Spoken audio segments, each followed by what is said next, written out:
fico muito feliz de estar aqui mais uma vez. Essa é a nossa terceira palestra. Como já foi dito, a gente teve uma palestra respondendo se Ellen White é uma Bíblia 2.0. Tivemos uma palestra falando sobre como não distorcer Ellen White.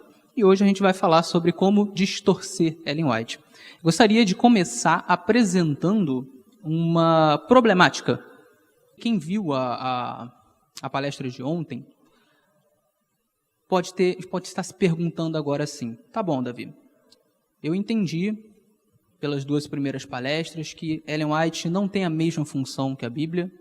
Eu entendi que existem regras para interpretar os escritos de Ellen White corretamente, mas por que eu vejo tantas pessoas, tantos adventistas, não utilizando essas regras, muitas vezes tratando Ellen White como se fosse uma Bíblia 2.0 de fato? Talvez alguém esteja se perguntando isso, talvez alguma pessoa que esteja estudando a fé adventista já tenha se deparado com adventistas que fazem um uso equivocado dos escritos de Ellen White.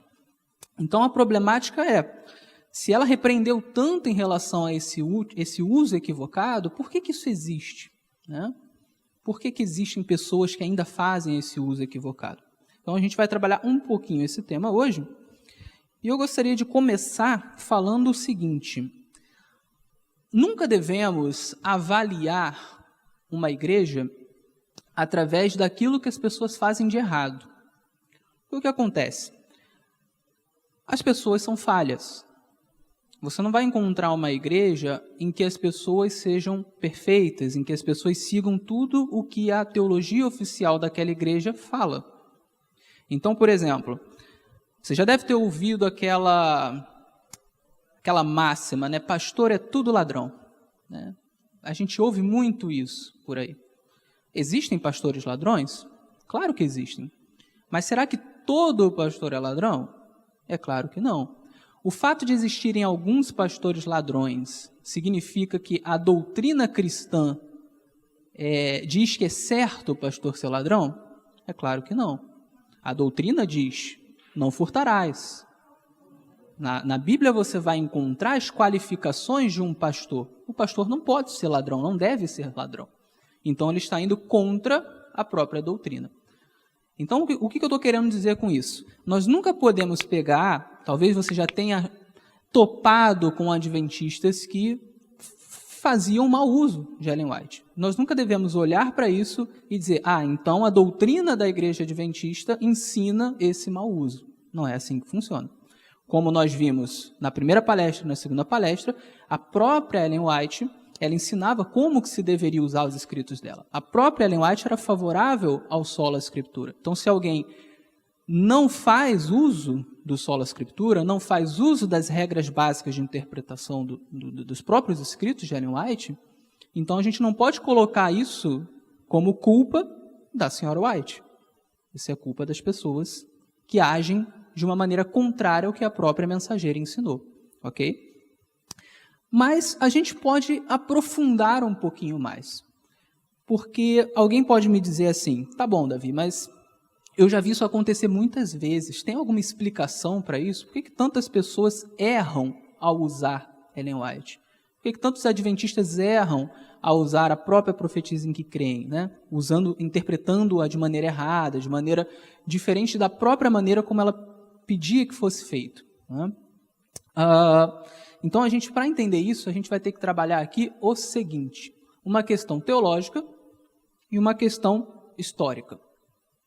Você vai entender. A questão teológica é a seguinte: a inspiração profética, ela é verbal ou conceitual? Talvez você esteja muito confuso agora, tá? Do que ele está falando? Vou explicar. Na teologia, existe um debate sobre qual é o tipo de inspiração que o profeta tem. E existem algumas linhas teológicas diferentes. Eu diria que existem mais 5 ou 6. Mas as principais são a inspiração verbal e a inspiração conceitual. Eu já vou explicar qual é a diferença de cada uma delas, ok? E eu já vou explicar por que isso é importante para o nosso tema de hoje.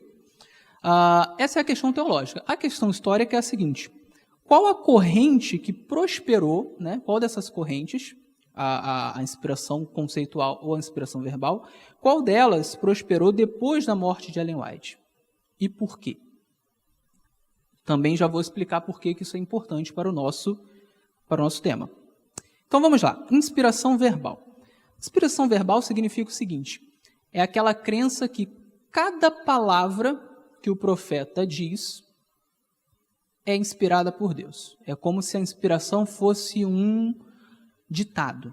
É como se Deus ele sentasse ao lado do profeta e dissesse assim, vamos lá, vamos escrever. Você vai falar exatamente isso aqui que eu estou dizendo. Ó, isso, palavra por palavra. E aí o profeta vai lá e escreve. Esse é o ideal de inspiração verbal, né? Verbal porque seria verbo por verbo, palavra por palavra. Esse é um conceito. E existe um segundo conceito, que seria o conceito de inspiração conceitual. A inspiração conceitual, ela diz que o profeta é inspirado no conceito ou em sua mente. Funciona assim. Deus ele dá a mensagem para o profeta, inspira a mensagem, né? Mas as palavras são do próprio profeta. Então, Deus ele vai dizer para ele, olha, você vai falar isso, isso e isso. Mas as palavras, o próprio profeta vai escrever, vai escolher. Não é um ditado, certo? Para você entender melhor, vamos dizer que eu vou dar uma mensagem para alguém. Tem duas maneiras de eu fazer. Eu posso dar a mensagem da seguinte maneira, eu sento com a pessoa e digo assim, olha, você vai dizer exatamente isso aqui que eu vou falar. Pega o papel e escreve. E aí eu vou falando devagar e a pessoa vai escrevendo palavra por palavra. Isso é uma maneira de eu passar essa mensagem. Uma outra maneira é eu dizer para a pessoa, olha, eu preciso que você passe a seguinte mensagem para a pessoa. Eu vou lá e falo a mensagem toda. A pessoa entendeu, ok. Aí a pessoa vai lá e escreve o que ela entendeu. Quando ela faz isso, ela não vai escrever palavra por palavra o que eu falei. Ela vai usar as próprias palavras. Isso não significa que não vai ser a mensagem que eu passei. Só que não vai ser a mensagem palavra por palavra que eu usei. Percebe? Então são dois tipos diferentes de passagem de mensagem, vamos colocar assim. Da mesma forma, existem esses dois tipos diferentes de inspiração. E existe um debate teológico a respeito disso. Qual é a inspiração que Deus usa no profeta? Ou, pelo menos, qual é a inspiração predominante que Deus usa? É a inspiração verbal ou é a inspiração conceitual? Né? A Igreja Adventista sempre defendeu a inspiração conceitual. Ela conta até com uma declaração oficial a respeito disso, em 1883, que foi feita essa declaração. Ou seja, a Igreja Adventista sempre entendeu que o profeta ele não recebe um ditado de Deus. Deus não dita palavra por palavra.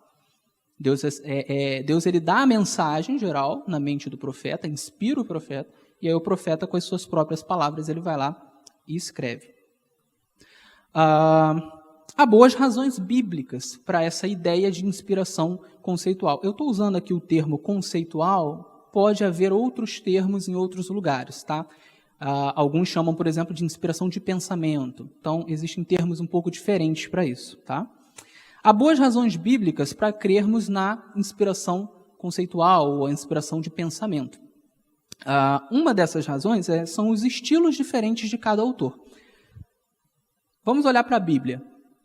Quando você lê o apóstolo Paulo, eu não sei se você já teve essa impressão de olhar para um escrito de Paulo e falar, tá o estilo de Paulo aqui. Consigo diferenciar o estilo de Paulo do estilo de Pedro, por exemplo. Não sei se você já teve essa impressão. Eu tenho. Por quê? Paulo escreve mais rebuscado. Né? Se você pegar Romanos, se você pegar... Romanos é uma carta muito teológica. Se você pegar Gálatas, você vê que Paulo ele escrevia rebuscado, ele tinha um vocabulário difícil, ele fazia analogias um pouco mais complicadas. O pensamento de Paulo é difícil de você entender assim, olhando rápido, né? Você tem que meditar muito sobre isso. Aí você pega o estilo de Pedro, já é um estilo bem diferente do de Paulo. Eu acho um estilo muito simples. Você pega 1ª e 2ª Pedro, você lê a carta dele de uma maneira muito simples. É muito mais objetiva, um vocabulário mais fácil. Então, os autores eles tinham estilos diferentes. Eles também batiam em pontos diferentes, eles tinham ênfases diferentes. Né? que eram características de cada um.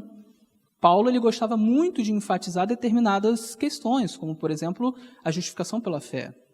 E é bem característico de Paulo. Já você tinha outros autores que gostavam de enfatizar outras coisas, como, por exemplo, Tiago, que vai enfatizar aquela questão do cristão precisar ter boas obras, porque a fé sem obras é morta. Então você começa a analisar, você começa a perceber que tem estilos diferentes. Pois bem, se a inspiração ela fosse verbal, ditado palavra por palavra, não haveria esses estilos. Porque o estilo ele reflete algo do próprio autor. Cada autor tem seu estilo.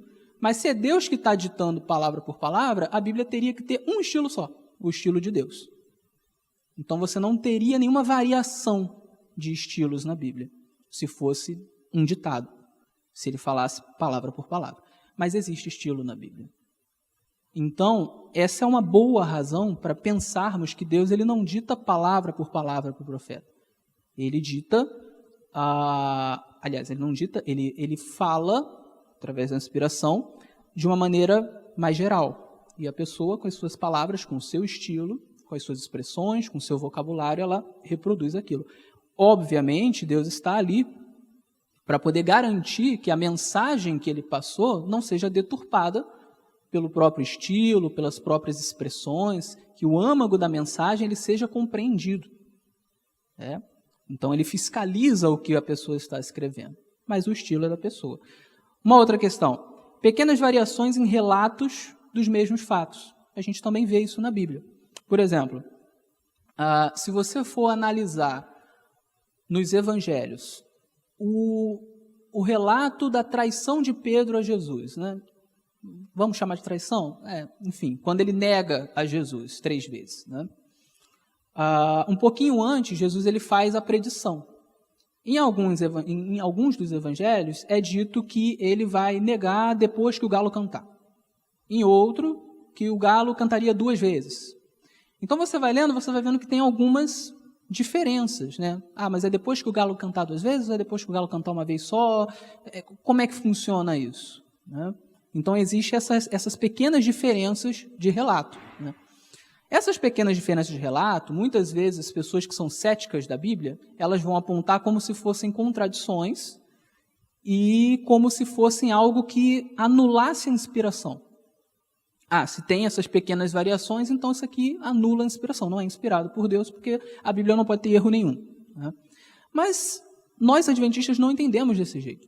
Nós entendemos que o que há ali é uma falha de memória. Nós, quando vamos contar uma história, a gente nunca lembra todos os detalhes certinhos da maneira como foi, cronologicamente como foi. A gente lembra o geral, mas a gente não lembra tudo certinho. Às vezes a gente confunde a ordem de uma coisa. Às vezes a gente, por exemplo, eu vou contar que o fulano entrou ali naquela porta e cumprimentou o irmão e depois cumprimentou o outro irmão. Outra pessoa, ao contar, ele pode, de repente, trocar isso. Ele primeiro cumprimentou o irmão, depois ele entrou pela porta e cumprimentou o outro irmão. Percebe? São falhas de memória que depois você vê um evento, e quanto mais tempo passa, 5, 10, 15, 20 anos, é mais difícil de você lembrar detalhe por detalhe como aconteceu. Mas isso contradiz a inspiração e contradiz a Bíblia? Não. Porque se você for pegar esses relatos, apesar deles terem pequenas diferenças, todos eles falam a mesma coisa. Pedro negou Jesus. E Jesus previu isso. Percebe que o fato básico, ele não muda? A mesma coisa a gente pode falar em relação às narrativas da ressurreição de Jesus, ou muitas outras coisas da Bíblia. Existem variações na Bíblia. Isso acontece por lapsos de memória, por dificuldades humanas do próprio autor. Mas, em momento algum, isso anula a inspiração. Pelo menos não na ideia de inspiração conceitual, a inspiração de pensamento. Porque nessa ideia, Deus ele dá uma mensagem, mas as palavras são do autor. Então, pode acontecer uma falha de memória, desde que essa falha de memória seja secundária, que ela não destrua a própria mensagem principal que Deus está dando. Por exemplo, os relatos da ressurreição. Qual é a mensagem principal? Jesus ressuscitou. E está tudo ali. Não há uma corrupção dessa mensagem principal. Agora, pequenos detalhes secundários, eles podem divergir um do outro. Não há problema nenhum. Nessa ideia de inspiração, aprove a Deus inspirar os seus profetas, mas sem retirar a sua humanidade. Então, o profeta inspirado, ele não é absolutamente inerrante. Ele pode ter lapsos de memória, ele pode cometer pequenos erros, pequenas imprecisões. Deus permite que isso aconteça. Ele não transforma o profeta e a mente do profeta em um super-herói com uma supermente, capaz de lembrar detalhe por detalhe de todas as coisas em absoluto. Não, ele usa a humanidade, ele usa o estilo, ele usa o vocabulário humano, mas ele passa a mensagem principal. Essa mensagem principal ela é infalível. Essa Deus garante que é correta e livre de erros. Percebe?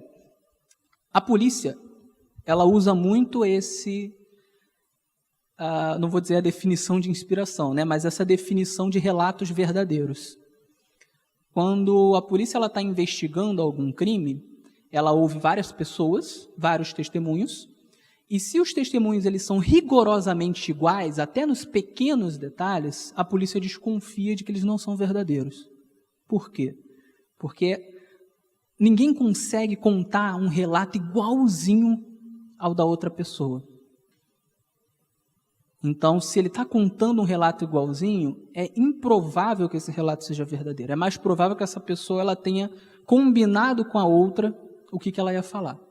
As pessoas sentaram, vamos falar exatamente isso aqui. E aí decoraram o texto na cabeça. Então, a polícia ela trabalha dessa maneira. Quando a polícia acha que os relatos são verdadeiros, é quando eles contam a mesma mensagem principal, mas existem alguns pequenos detalhes secundários que são diferentes um do outro. Aí a polícia fala, isso aí é verdadeiro. Porque os relatos principais convergem, mas os detalhes divergem. Existem alguns autores cristãos que trabalham com essa questão e é bastante interessante. É uma evidência, na verdade, as distinções entre os evangelhos, as distinções entre os livros, né, elas são uma evidência de que os fatos aconteceram de verdade. Isso é muito interessante. Então, mas isso só cabe numa ideia de inspiração que seja uma ideia conceitual, ou seja, de pensamento. Deus vai lá, dá a mensagem principal, mas o próprio autor escreve com as suas palavras. Existem também os lapsos de memória. Tem uma passagem da Bíblia em que Paulo diz o seguinte, se eu não me engano está em 1 ou 2 Coríntios. Eu não trouxe aqui a passagem, mas está no meu livro. Ele diz assim, eu batizei fulano e cicrano, acho que foi Crispo e Gaio. Se eu batizei mais alguém aí, eu não me lembro. Ele diz isso em uma das cartas. Veja bem, se fosse inspiração verbal, seria muito estranho isso, porque a inspiração verbal é um ditado do Espírito Santo. Mas o Espírito Santo esqueceu se Paulo batizou mais pessoas? É estranho isso, né? Então, essa expressão é uma expressão humana. Paulo realmente não lembrava se ele tinha batizado mais pessoas, e ele escreveu isso na Bíblia. Isso é muito mais, encaixa muito mais, muito melhor, numa ideia de inspiração conceitual, onde as palavras são do apóstolo Paulo, mas a mensagem principal é de Deus, do que numa inspiração verbal. Então, passei aqui alguns argumentos para mostrar que essa inspiração de pensamento, que a Igreja Adventista defende, tem plausibilidade. Talvez você não concorde com isso, talvez a pessoa que está em casa, que não seja adventista, não concorde, mas tem plausibilidade, existe um debate grande a respeito dessa questão teológica.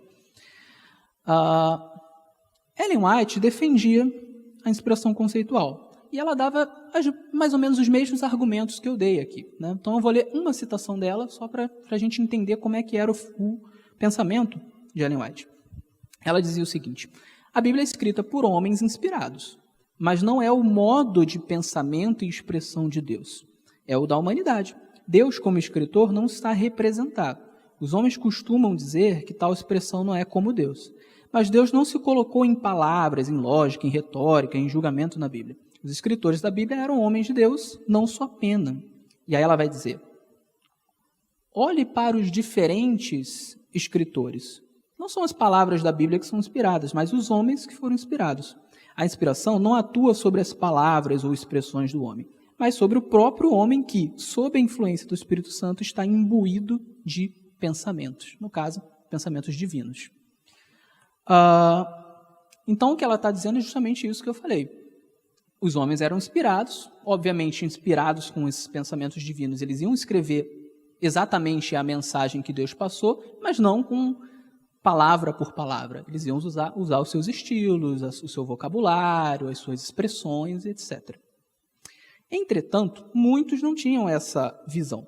Então, alguns, na época já de Ellen White, quando ela estava viva, começaram a desenvolver uma visão de Ellen White de que Deus inspirava Ellen White palavra por palavra, um ditado. Então, palavra por palavra, ela era inspirada. Algumas pessoas começaram a defender essa ideia. E essas mesmas pessoas, elas começaram a enxergar Ellen White de uma maneira muito mais elevada do que ela mesma se colocava. Eles começaram a enxergar Ellen White como se fosse aquela responsável por interpretar a Bíblia. A gente viu, na primeira palestra, que a definição de sola escritura abarca, por exemplo, a ideia de que a Bíblia é sua própria intérprete. Quando você utiliza as regras básicas de interpretação sobre a Bíblia, a própria Bíblia ela traz o seu significado. E Ellen White defendia isso. Ela falava para as pessoas, vão até a Bíblia, com as regras básicas de interpretação, e vocês vão conseguir interpretar.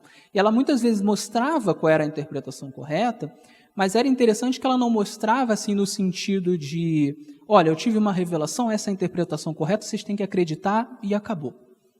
Ela era contra isso. Ela muitas vezes apontava aquela que era a interpretação correta, mas ela apontava os meios para você achar isso na própria Bíblia.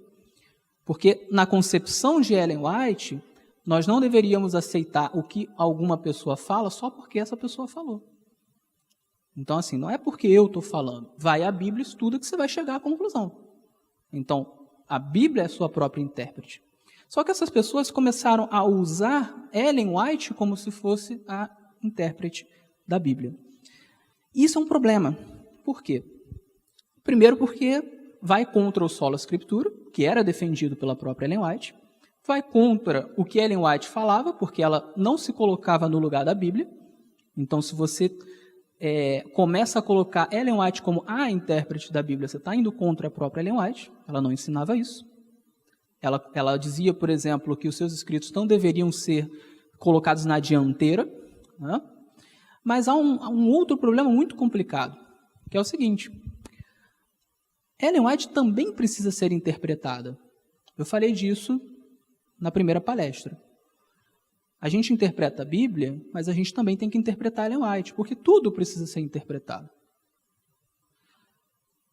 Muitas vezes a pessoa ela vai interpretar Ellen White da maneira errada.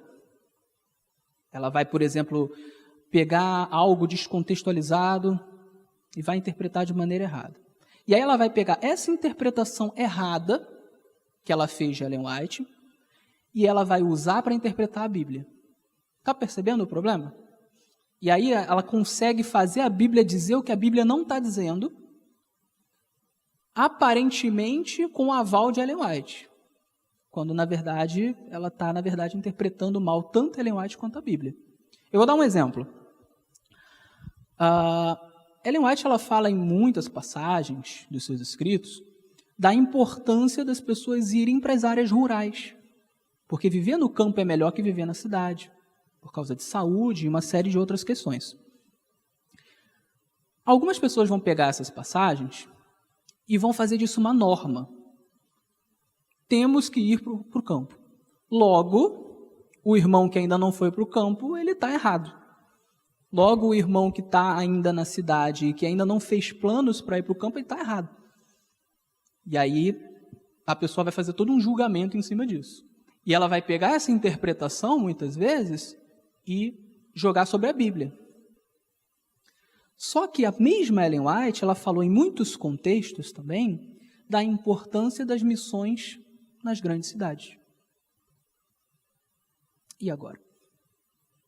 Então, eu tenho que ir para o campo agora, ou eu tenho que fazer missões na cidade? Então, você percebe que se eu pegar só as passagens que ela fala para ir para o campo e criar uma doutrina em cima disso, eu faço uma distorção. Não, Ellen White falou que tem que ir para o campo, tem que ir para o campo e acabou. E aí eu vou lá e imponho isso sobre a Bíblia, imponho isso sobre os irmãos, uso isso como uma chibata para condenar quem não foi para o campo ou não fez planos para ir para o campo.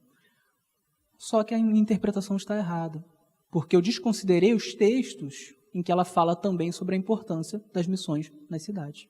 Ah, Davi, então Ellen White está sendo contraditória? Não, não está sendo contraditória.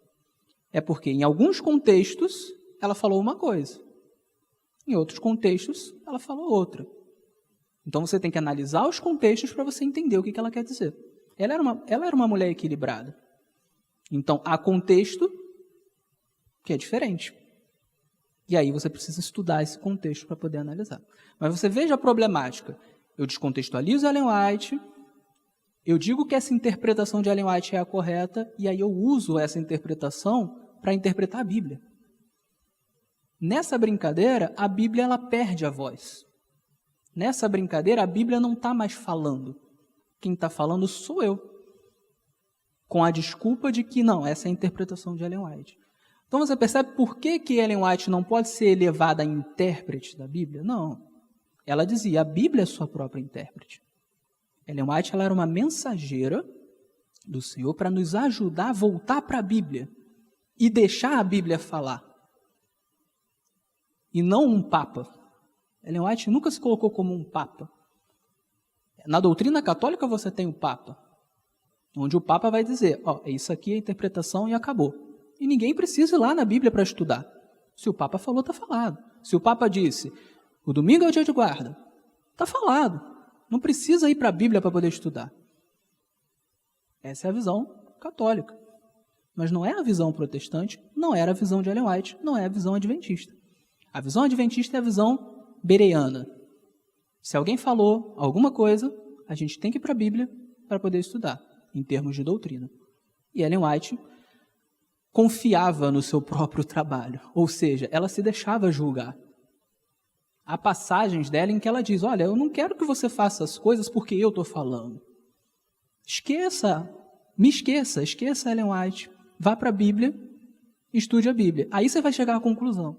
Por que ela falava isso? É porque ela estava dizendo que não era para ler o trabalho dela? Não.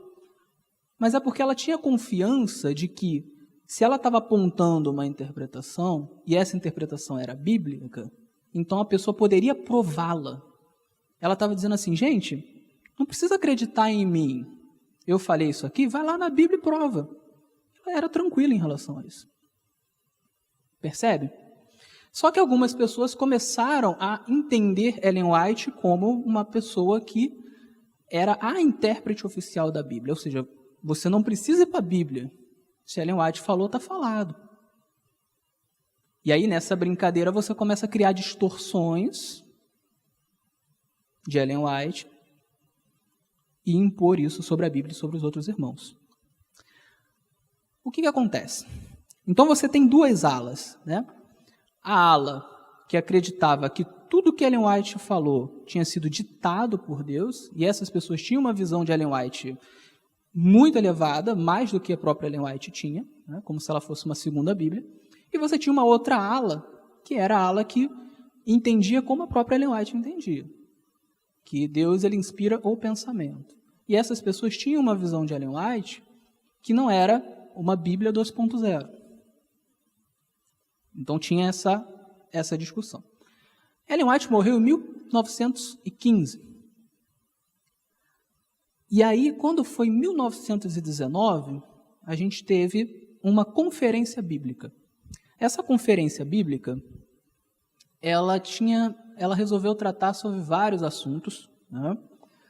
E entre eles, esse assunto de qual seria o conceito correto de inspiração. Então, qual é o conceito correto de inspiração? Outro assunto também que foi discutido nessa conferência foi como usar os escritos de Ellen White. E aí tem uma coisa interessante.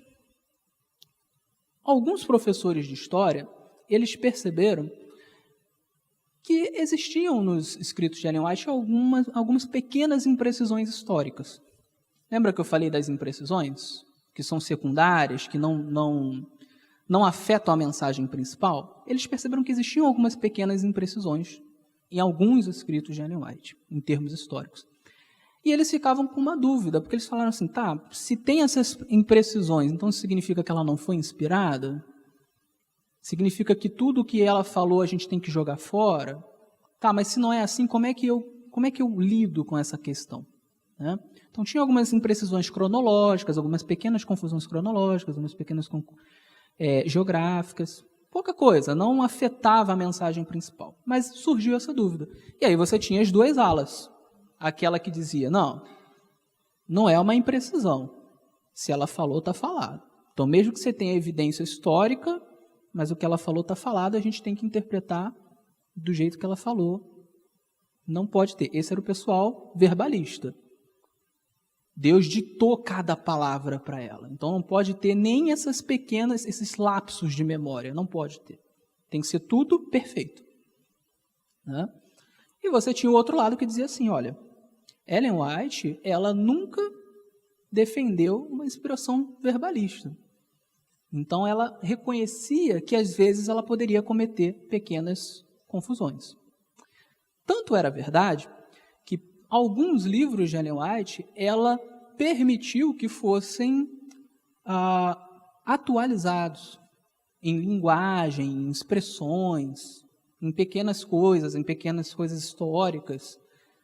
O Grande Conflito, por exemplo, um livro dela que foi lançado em 1888, ele passou por uma atualização em 1911, 4 anos antes dela morrer.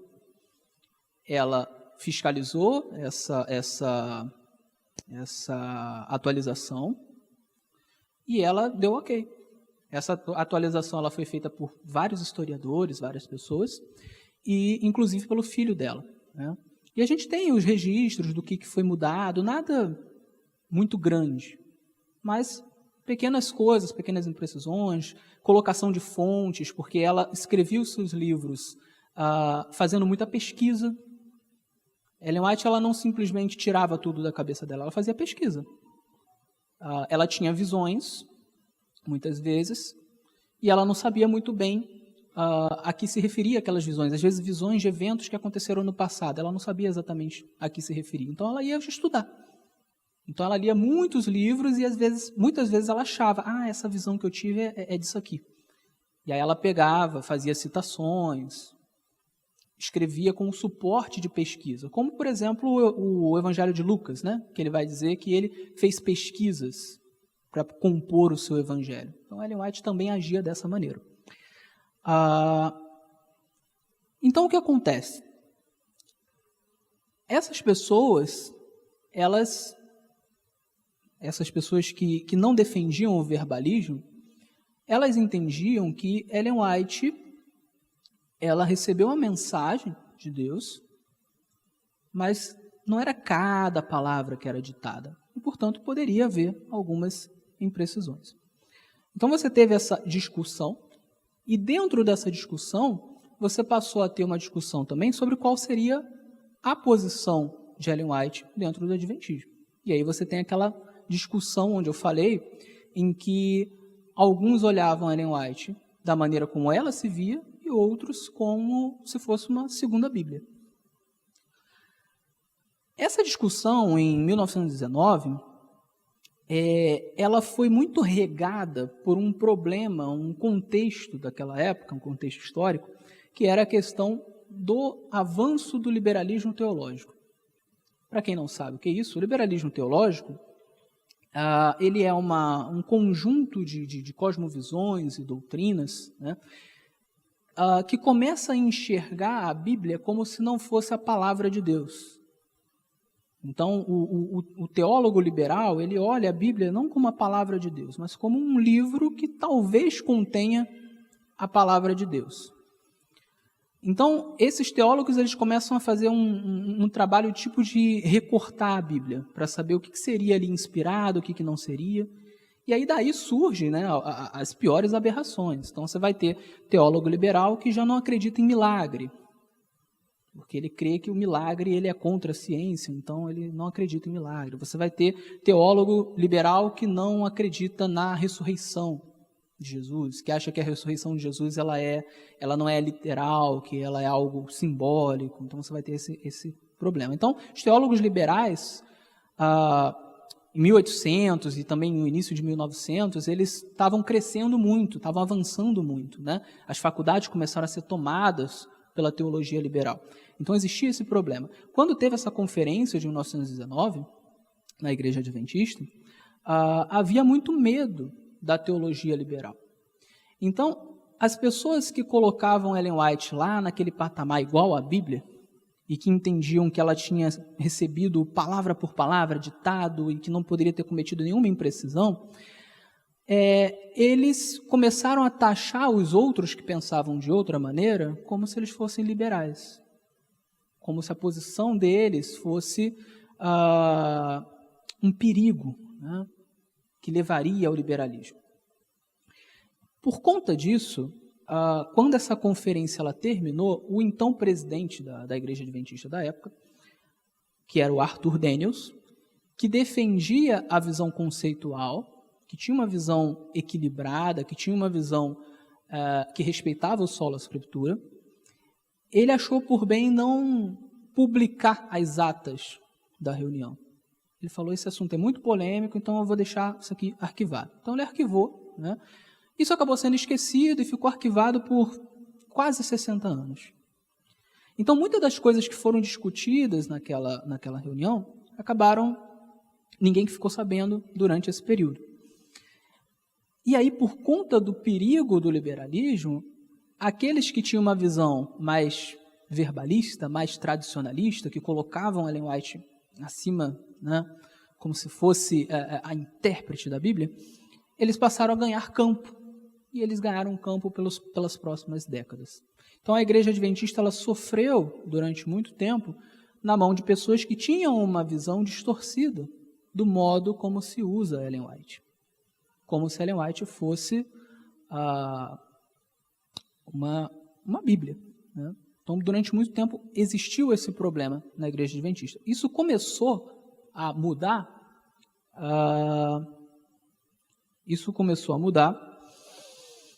Lá pelos anos 1960, né? 1960, onde você começou a ter alguns estudos sobre inspiração, alguns estudos sobre o modo como Ellen White enxergava o seu próprio dom. Então você começou a ter alguns estudos sobre isso.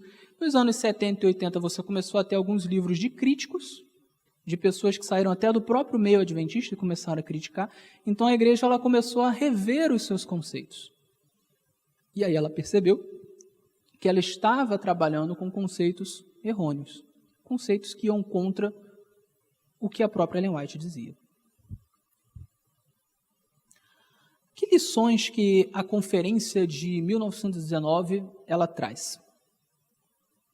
A gente vai falar um pouquinho sobre isso para poder terminar.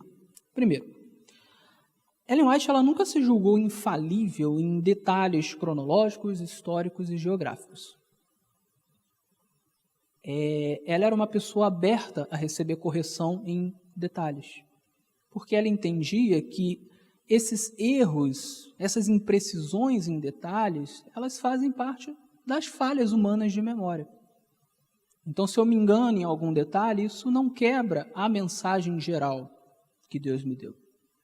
Então, ela nunca se julgou infalível nesses detalhes. E ela não queria que ninguém a utilizasse dessa maneira. Ponto 2. Ellen White nunca permitiu que seus escritos fossem usados para resolver debates teológicos. Esse é um ponto interessante. Há pelo menos 2 ocasiões, quando Ellen White era viva, em que houve um debate teológico muito grande e as pessoas queriam que ela desse uma posição sobre aquele debate. Uma vez foi em 1888, onde estava se debatendo a interpretação de um texto bíblico de Gálatas 3, e as pessoas queriam resolver com base no que ela dissesse. Então, tentaram muito fazer com que ela desse uma resposta, né? E uma segunda vez foi já nos anos 1900, era uma interpretação sobre uma passagem de Daniel 8. Mais uma vez, queriam saber qual era a resposta dela a respeito desse texto. Nas duas ocasiões, Ellen White se negou terminantemente a falar qualquer coisa a respeito. E o que ela dizia? Ela dizia o seguinte: vão para a Bíblia, estudem a Bíblia. Se vocês estudarem a Bíblia, vocês chegarão à resposta. Por que ela se negou terminantemente a isso? Porque Ellen White entendia que a Bíblia interpreta a si mesma. Ela não queria dar a resposta, até porque Deus não a tinha revelado, mas ela não queria dar uma resposta e as pessoas crerem porque ela falou. Ellen White falou, então essa é a interpretação correta. Ela não queria que isso acontecesse. Ela queria que as pessoas estudassem. Estuda. Vai para a Bíblia e estuda. E aí você vai chegar à interpretação correta. Essa era a posição de Ellen White. E isso é uma coisa que a gente tem de lição da conferência de 1919.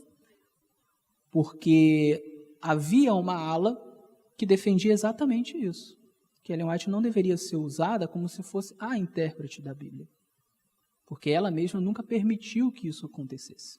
Ela era a mensageira que levava as pessoas de volta para a Bíblia, e não a intérprete. 3.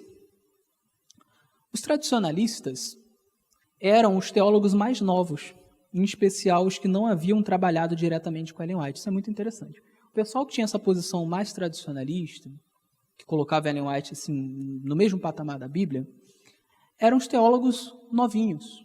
Eram teólogos que não tinham conhecido Ellen White ou que não tinham trabalhado diretamente com ela.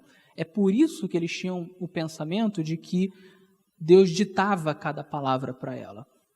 Porque eles não conheciam, eles não trabalharam ao lado dela. Então eles não tinham essa noção de que a própria Ellen White não concordava com isso.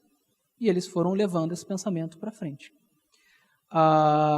O pessoal que era chamado de liberal, né, que entendia que não, na verdade ela foi inspirada no pensamento, e, enfim. Esse era o pessoal mais velho. Era o pessoal que tinha trabalhado com Ellen White e que sabia qual era a posição de Ellen White a respeito do seu próprio dom profético, da sua própria inspiração e do modo como ela deveria ser usada. Isso é uma coisa curiosa, porque depois que os tradicionalistas eles tomaram conta da igreja por muito tempo, eles ficaram com o status de ortodoxia, como se a posição deles fosse a correta, como se a posição deles fosse a mais antiga. Mas eu costumo dizer o seguinte: o tradicionalista, ele crê na tradição, e a tradição, ela não necessariamente é eterna. A tradição muitas vezes foi uma inovação, e era o caso dessas pessoas. Em algum momento foi uma inovação, depois virou tradição. E isso é algo que a gente aprende através da Conferência de 1919. Finalmente, é preciso discutir a inspiração e a função de Ellen White de modo que faça jus ao sola Scriptura e ao seu dom profético e ao que ela mesma falava sobre essas questões. Eu falei isso na primeira palestra, estou falando agora na segunda. Falei na segunda, estou falando agora na terceira. Não adianta tentar defender Ellen White de maneira contrária ao que ela mesma ensinou. Eu dei o exemplo na outra palestra que é como a defesa que a Chiquinha faz ao seu Madruga, né? Quase que ofendendo o próprio pai, né? Meu pai, eu sei que ele é feio e tal, mas ele é meu pai. A gente não pode fazer uma defesa que contradiga o que ela mesma disse. Se ela falou que a inspiração não era verbal, a gente tem que trabalhar dessa maneira. Se ela falou que poderia haver pequenas imprecisões, a gente tem que trabalhar com isso. Se ela falou que ela não poderia ser colocada no mesmo patamar da Bíblia, a gente tem que trabalhar com isso. Não dá para você trabalhar de outra forma. Então, a gente aprende isso, né, entendendo o que foi discutido ali naquela reunião de 1919. Infelizmente, como eu falei, essas atas ficaram muito tempo guardadas. Em 1974, encontraram as atas da reunião. Estava guardado num cofre. E elas foram publicadas em 1979. Você encontra isso nos sites oficiais da Igreja Adventista. E quando você lê, você percebe como que muitas coisas que aconteceram de distorção depois já tinham sido discutidas naquela reunião, já tinham sido discutidas naquela conferência. Talvez, se aquelas atas não tivessem sido arquivadas e se as pessoas que participaram daquela reunião tivessem seguido em frente com a verdade, os tradicionalistas não tivessem dominado o cenário por tanto tempo. E aí nós não teríamos as distorções que nós tivemos. O que isso nos ensina? Que lição isso deixa para nós? Deixa a lição de que nós não podemos deixar que uma distorção ela continue sem que a gente faça nada contra isso, porque essa distorção ela vai crescer, ela vai ser crida por outras pessoas e em algum momento isso vai causar problema. As distorções que existiam naquela época que não foram tratadas, elas cresceram, se desenvolveram e hoje, até hoje, a gente acaba tendo que lutar muitas vezes contra irmãos que usam de maneira distorcida os escritos de Ellen White. Então, a lição que fica para a gente é não fazer igual o que foi feito no passado. Ellen White deixou regras sobre como interpretar seus escritos. Ellen White defendeu o sola scriptura.